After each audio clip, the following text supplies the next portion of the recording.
I welcome you all amazing platform for mathematics. Learn maths with magic. तो कैसा सभी I hope you are doing well. Okay, तो चलिए, जैसा कि आपको मेरे क्लास 9 के नंबर सिस्टम के वीडियो लेक्चर्स मिल रहे होंगे कंटिन्यूअस वाईटी चैनल पे, उसी के क्रम में आज के इस वीडियो में हम बात करने जा रहे हैं रेशनलाइजेशन की. ठीक है, रेशनलाइजेशन क्या होता है? हिंदी में से बोलते हैं हम परमेयीकरण. ठीक है, तो किसी भी संख्या का हम रेशनलाइजेशन करना सीखेंगे. और जब तक आप मैथमेटिक्स पढ़ेंगे, ठीक है, जब तक आप मैथमेटिक्स पढ़ेंगे तब तक इसका यूज है. ठीक है, तब तक रेशनलाइजेशन का आपको यूज मिलेगा. जब तक आप मैथमेटिक्स पढ़ेंगे तब तक आपको रेशनलाइजेशन करना है, उसका यूज आपको मिलेगा. इसलिए इसे ध्यान से पढ़िएगा. क्लास 9 से इसकी स्टार्टिंग होती है, तो ध्यान से पढ़ेंगे. जैसे कि मैंने रेशनल और इरेशनल नंबर्स के बारे में आपसे बहुत अच्छी तरीके से बातें कर ली थी, बहुत अच्छी तरीके से हमारी चर्चाएं हो चुकी है. डेसिमल एक्सपेंशन, उनको रिप्रेजेंट करना है, सारी तरीके की चीजें जो भी आपके एग्जाम के पॉइंट ऑफ व्यू से इंपॉर्टेंट है, वो सब कुछ मैंने कराया है और आपके सिलेबस में इंक्लूडेड है, वो भी मैंने आपको कराया है. ठीक है, इसके हिसाब से हम बात करेंगे आज रेशनलाइजेशन की, यानी कि परमेयीकरण की. तो चलिए तो आज के इस वीडियो में हम बात करने जा रहे हैं रेशनलाइजेशन की, परमेयीकरण की. तो परमेयीकरण क्या होता है, ध्यान से समझिएगा. ठीक है, चलो, तो सबसे पहले आपको मैंने बताया था रेशनल और इरेशनल नंबर्स के बारे में. रेशनल नंबर के बारे में मैंने आपको क्या बताया था? रेशनल नंबर के बारे में मैंने आपको क्या बताया था? रेशनल नंबर के बारे में बताया था कि क्या होता है, जो पी बाई क्यू की फॉर्म में हो. जो किसकी फॉर्म में हो? पी बाई क्यू की फॉर्म में हो. और इरेशनल नंबर के बारे में मैंने आपको क्या बताया था? इरेशनल नंबर के बारे में मैंने आपको क्या बताया था? जो कि वे नंबर जो पी वाई क्यू की फॉर्म में नहीं लिखे जा सकते. वहां यहाँ पे where q does not equal to zero, q does not equal to zero, q zero नहीं होना चाहिए. और इरेशनल नंबर्स क्या होते हैं? जिन्हें हम पी वाई क्यू के फॉर्मेट में नहीं लिख सकते. इन नंबर की पहचान हम कैसे करते हैं? कि उन नंबर्स का स्क्वायर रूट जो कि परफेक्ट स्क्वायर ना हो, उन नंबर्स का स्क्वायर रूट जिसका जो परफेक्ट स्क्वायर ना हो, सिर्फ किसमें आते हैं? इरेशनल नंबर्स में आते हैं. ठीक है, तो चलो, ये बातें हमने कर ली थी. नेक्स्ट बात क्या है हमारी, कि रेशनलाइजेशन होता कैसे है. सबसे पहले रेशनलाइजिंग फैक्टर के बारे में आपने समझना पड़ेगा आपको. ठीक है, क्या होता है, ध्यान से देखिएगा. जैसे कि मान लीजिए कोई इरेशनल नंबर में लिख देती हूँ 2 + √2. इसके बारे में आप एक मिनट, 2 + √2. ठीक है, ये क्या एक इरेशनल नंबर है, क्योंकि देखो ये क्या, ये रेशनल नंबर है, ये इरेशनल नंबर है. अब रेशनल और इरेशनल नंबर्स को हमने जोड़ा है, तो मैंने आपको एक वीडियो में बताया था कि जब रेशनल और इरेशनल नंबर को जोड़ते हैं तो कौन सा नंबर मिलता है हमको? इरेशनल नंबर मिलता है. तो ये एक इरेशनल नंबर है. अब रेशनलाइजेशन का रूल वो अपने बारे में कहता क्या है ना, कि देखो, कोई भी नंबर हो चलेगा, लेकिन जो उसका जो हर है ना, जो डिनोमिनेटर है ना, उसमें इरेशनल नंबर नहीं होना चाहिए. उसको तुम एनी हाउ रेशनल करो, एनी हाउ क्या करो, रेशनल करो. ठीक है, जैसे कि एक एग्जांपल से समझते हैं.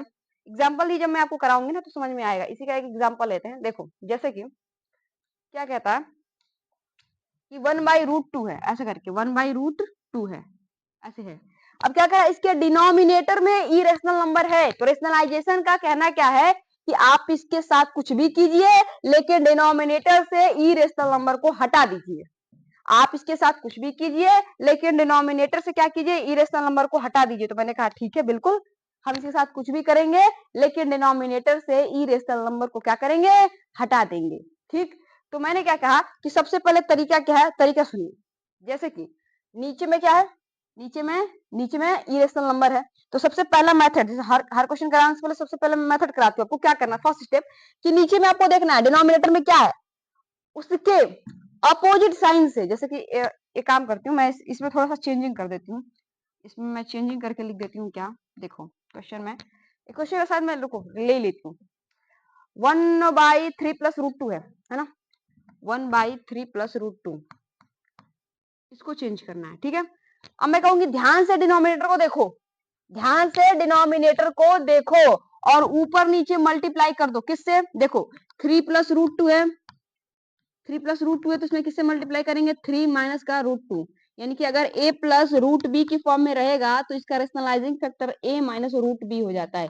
a माइनस क्या हो जाता है? √b हो जाता है. प्लस को क्या करेंगे, माइनस में चेंज कर देंगे. अगर फर्दर यहाँ माइनस रहेगा तो यहाँ हम प्लस में चेंज कर देंगे. क्या करेंगे? प्लस में चेंज कर देंगे. ये बात समझ में आई? तो नीचे में क्या है, 3 + √2 है, तो हमको पता है कि हम डिनोमिनेटर और न्यूमरेटर अगर दोनों में सेम संख्या से मल्टीप्लाई करेंगे तो इसके वैल्यू में कोई चेंजिंग नहीं आती है. तो हम क्या करेंगे, 3 + √2 है, तो 3 - √2, 3 - √2 से ऊपर नीचे क्या करेंगे, मल्टीप्लाई करा देंगे. मल्टीप्लाई करा देंगे। अब कोई प्रॉब्लम नहीं है, अब कोई प्रॉब्लम नहीं है, इसे हम मिटा देते हैं, अब कोई प्रॉब्लम नहीं होगी। अभी तक इसके वैल्यू में कोई चेंज नहीं आएगी। क्यों नहीं आएगी? क्योंकि मैंने क्या किया, इसके डिनोमिनेटर में और नोमिनेटर में दोनों में सेम संख्या से मल्टीप्लाई डिवाइड कराया है। ठीक है, इसमें कोई प्रॉब्लम नहीं आने वाली है। ठीक है, बात समझ में आ रही है आपको? अब ध्यान से देखिएगा, हम क्या करेंगे, आपने एक फॉर्मूला पढ़ा होगा a प्लस बी और a माइनस बी का। ये फॉर्मूला क्या होता है भाई, ए स्क्वायर माइनस का बी स्क्वायर। ये पढ़ा है ना आपने, ए प्लस बी और ए माइनस बी क्या होता है, ए स्क्वायर माइनस का बी स्क्वायर। ये क्लास 8 या 7th का होगा, ये फॉर्मूला आपको याद होना चाहिए, नहीं है तो आप याद कर लीजिए यहाँ से। ठीक है, तो क्या करना है, 1/3 प्लस √2 है, उसको 3 माइनस √2 इसे मैंने क्या किया, डिवाइड करा दिया। अब देखो क्या करूं, 1 में इसका करवाओ, 1 में किसी संख्या का मल्टीप्लाई करते तो वो सेम नंबर आ जाता है, तो उसको कोई प्रॉब्लम नहीं है। ठीक है, कोई प्रॉब्लम नहीं है। नीचे में क्या होगा, देखो 3 प्लस √2 और 3 माइनस √2, 3 प्लस √2 3 माइनस √2, तो क्या करेंगे, a प्लस बी और a माइनस बी के रूप का दिख रहा है। देखो मैं यहाँ पे लिख देती हूँ 3 प्लस √2 और 3 माइनस √2, a प्लस बी और a माइनस बी के फॉर्म का दिख रहा है ना आपको। तो क्या करेंगे, देखो 3 माइनस, एक मिनट, 3 माइनस का √2 और नीचे में देखो a plus b a minus b, तो a square minus b square हो जाएगा, तो 3 का स्क्वायर और माइनस का √2 का स्क्वायर, 3 का स्क्वायर माइनस का √2 का स्क्वायर। तो क्या करेंगे इसको, क्या करेंगे इसको, ध्यान से देखिएगा, 3 माइनस का √2 और नीचे में क्या आ जाएगा, 3 का स्क्वायर करेंगे तो 9 और √2 का स्क्वायर करना है। √2 का स्क्वायर मतलब समझ रहे हैं, √2 में √2 का मल्टीप्लाई कराना है, यही तो होगा √2 का स्क्वायर। तो ये क्या आता है, 2 आता है कि नहीं, मैंने आपको पिछले लेक्चर में कराया था।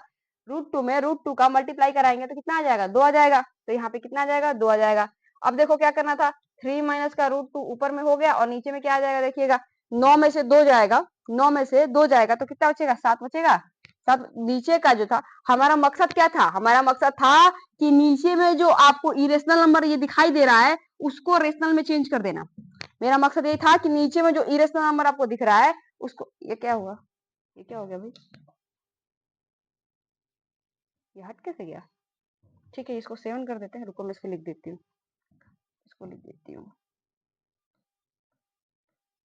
3 ये √2 माइनस, ऐसा था, चलो ठीक है। ठीक है, तो ये जो नीचे में आपको इरेशनल नंबर दिख रहा था, मेरा मकसद क्या था ना कि इसको रेशनल में चेंज कर देना। इसी का मतलब ये रेशनलाइजेशन, परिमेयीकरण, परिमेय संख्या, इरेशनल नंबर को रेशनलाइज करना है, परिमेयीकरण करना, उसको परिमेय संख्या में लाना है। तो नीचे में क्या था, नीचे में क्या था, अपरिमेय संख्या थी, उसको हमने रेशनलाइज किया। ये जो मेथड हमने किया उसको क्या बोलते हैं, रेशनलाइजेशन। इस मेथड से हमने क्या किया, रेशनलाइजेशन किया और करके यहाँ पे नीचे में इरेशनल नंबर को रेशनल नंबर में मैंने चेंज कर दिया। सेम मेथड, आपका दुनिया का कोई भी क्वेश्चन आ जाएगा, सेम मेथड अप्लाई करेंगे। देखो नेक्स्ट क्वेश्चन करवाती हूँ मैं आपको। नेक्स्ट क्वेश्चन क्या कह रहा है, एक और क्वेश्चन ले लेते हैं ना, 1/2 प्लस √3 ले लेते हैं। ठीक है, 1/2 प्लस √3, मुझे क्वेश्चन इतना याद नहीं रहता है तो मैं लिख के लाती हूँ, 1/2 प्लस √3, 2 प्लस √3। ठीक है, कह रहा है क्या कि आप इसको रेशनलाइज कीजिए। तो मैंने ध्यान से देखो, रेशनलाइज भी तब करेंगे जब नीचे में क्या हो, इरेशनल नंबर हो। तो नीचे में इरेशनल नंबर है, कोई दिक्कत नहीं है। अब इसको रेशनलाइज करना है, इरेशनल नंबर को रेशनल नंबर में चेंज करना है। तो 2 प्लस √3 है ना, 2 प्लस √3, इसका पहला मेथड क्या करेंगे, 2 प्लस √3 को 2 माइनस √3 से ऊपर नीचे मल्टीप्लाई करवा देंगे। ऊपर नीचे क्या करेंगे, मल्टीप्लाई डिवाइड करा देंगे। तो क्या करेंगे, देखो क्या करेंगे, देखो 2 माइनस का √3 से ऊपर में और 2 प्लस √3 और नीचे में क्या आ जाएगा, 2 माइनस का √3 आ जाएगा ना।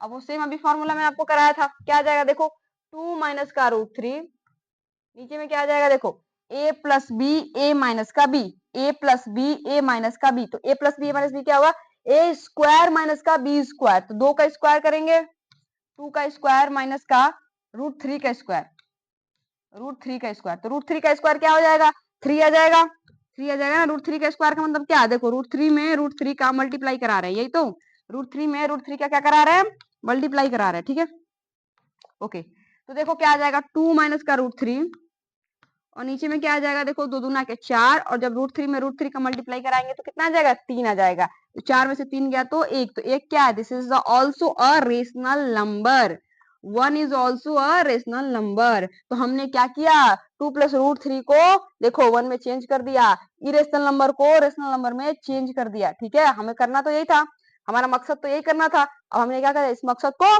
पूरा कर लिया है। ठीक है, ये रहा। चलो एक और क्वेश्चन करते हैं। अभी मैं इस पे 2 लेक्चर और लूंगी, वैरायटी के डिफरेंट वैरायटी से क्वेश्चन करेंगे, और इवन जो एनसीईआरटी में है वो भी करेंगे। वो तो मैं आपको एक्सरसाइज 1 से कराऊंगी, इसमें कोई टेंशन लेने वाली बात नहीं है। ओके, चलो 1 मिनट रुक जाओ, पेन की कैप गिर गई है। अच्छा, नेक्स्ट में मूव करते हैं। नेक्स्ट क्वेश्चन क्या कह रहा है, 1/8 प्लस 5√2। क्वेश्चन नंबर 3 क्या कह रहा है, 1/8 प्लस 5√2। 5√2, ठीक है, 1/8 प्लस 5√2 सही है ना। एक मिनट रुक जाओ, देख लेते क्वेश्चन। 1/8 प्लस 5√2, कोई नीचे में क्या है, this is also irrational number. अच्छा, रेशनल और इरेशनल नंबर पहचानना तो आप लोग सीख ही गए होंगे, क्योंकि तो मैंने आपको पहली वीडियो में करा दिया था, उसमें तो कोई प्रॉब्लम नहीं है। इस क्वेश्चन को ध्यान से देखिएगा। नीचे में क्या क्या है, इरेशनल नंबर है। नीचे में क्या है, इरेशनल नंबर है। हम इसको क्या करना है, रेशनल नंबर में चेंज करना है। तो हम क्या करेंगे, ऊपर नीचे इसके कंजुगेट से, संयुग्मी से क्या करेंगे, गुणा करेंगे। कंजुगेट बोलते हैं, जैसे कि देखो 8 प्लस 5√2 है ना, 8 प्लस 5√2 है, तो इसका कंजुगेट क्या आ जाएगा, 8 माइनस 5√2।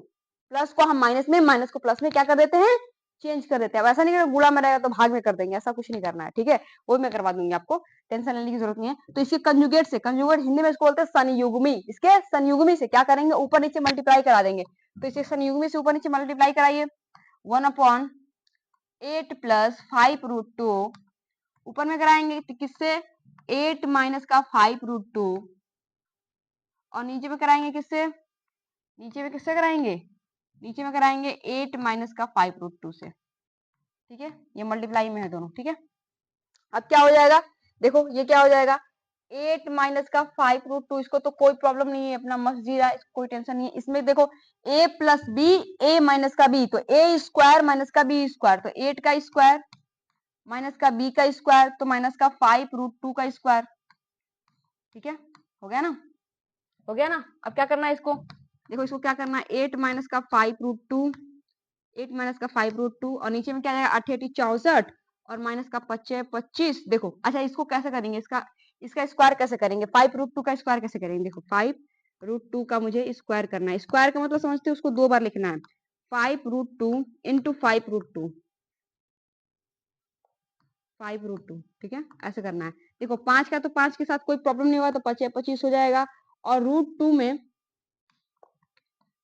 और √2 में क्या करेंगे, √2 में बचा यहाँ से √2, और यहाँ पे मल्टीप्लाई कराएंगे √2 का। तो √2 में जब √2 का मल्टीप्लाई होगा तो क्या बचेगा, 2 बचेगा। तो 25 गुणे 2, 25 गुणे 2, तो ये कितना आ जाएगा वैल्यू, 50। कितना आ जाएगा वैल्यू, 50। तो डायरेक्ट यहाँ पे हम लिख सकते हैं, डायरेक्ट मैं यहाँ पे लिख दूं 50,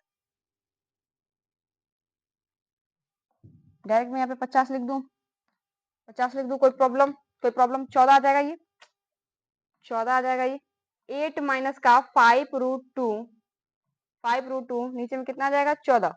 64 में से 50 जाएगा तो कितना बचेगा, 14। ठीक है, तो ये रहा आंसर। देखो 8 प्लस 5√2 क्या था, डिनोमिनेटर में था। हमने इसका रेशनलाइजेशन करके, इस डिनोमिनेटर में क्या था, इरेशनल नंबर था, तो हमने इसको रेशनलाइज करके डिनोमिनेटर में क्या कर दिया, रेशनल नंबर ला दिया। क्या कर दिया, रेशनल नंबर ला दिया। बात समझ में आई, मेरा मकसद ये, रेशनलाइजेशन का मतलब ये है कि डिनोमिनेटर में जो भी इरेशनल नंबर है उसको रेशनलाइज करना है, उसके कंजुगेट से, उसके संयुग्मी से ऊपर नीचे गुणा करना है, और डिनोमिनेटर में इरेशनल नंबर को खत्म कर देना है, और क्या करना है, रेशनल नंबर को ला देना है। मेरा मकसद ही यही है, और मकसद क्या हो गया, पूरा हो गया। ठीक है, इसी तरीके डिफरेंट डिफरेंट वैरायटी के क्वेश्चंस मैं आपको कराऊंगी। अच्छा, 3 क्वेश्चन आपको करा दिए हैं। नेक्स्ट फिर वीडियो लेके आएंगे 10-15 मिनट की, फिर एक वीडियो होगी, उसमें भी मैं आपको क्या करूंगी, क्वेश्चन कराऊंगी। और इसके बाद से रेशनलाइजेशन खत्म होने के बाद से सिर्फ एक टॉपिक आपके चैप्टर 1 में बचता है, सिर्फ एक टॉपिक। उस टॉपिक को खत्म करा लेंगे। ठीक है, सिर्फ एक टॉपिक बचा हुआ है, उस टॉपिक को खत्म करा लेंगे। उसके बाद से हमें एनसीईआरटी के सारे क्वेश्चन, जितने भी प्रश्नावली दी हुई है ना एनसीईआरटी में, जितने भी एक्सरसाइज दिया हुआ है, ई एफ तक होगा शायद, तो सारे एक्सरसाइज के क्वेश्चंस मैं आपको डिटेल में कराऊंगी। ठीक है, तो अगर आपको मेरी वीडियो अच्छी लग रही होगी तो आप चैनल को लाइक शेयर सब्सक्राइब कर सकते हैं। मिलेंगे आपसे नेक्स्ट वीडियो में, तब तक के लिए जय हिंद, टेक केयर।